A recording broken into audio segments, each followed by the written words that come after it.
What is Scrum? Scrum is a framework that helps teams work together. Scrum encourages teams to learn through experiences, self-organize while working on the problem, and reflect on their wins and losses to continuously improve. Under the Agile umbrella, Scrum is the most widely used lightweight process framework. Scrum processes enable organizations to adjust smoothly to rapidly changing requirements and produce a product that meets evolving business goals. Here's what you really need to know about Scrum.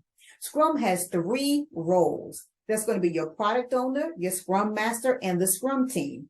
Scrum also has 5 ceremonies. That's going to be your daily stand-up or your daily Scrum. It happens every day, by the way. Your sprint planning, your product backlog refinement, your sprint review, and your sprint retrospective. Also within Scrum, you're going to have 3 artifacts. That's going to be your product backlog, your sprint backlog, and your potentially releasable product increment. You know that group code that you've been working on for the past 3 week sprints, that is your product increment. That's a part of your Scrum artifacts. So those are the key parts so that you can be a really good Scrum Master.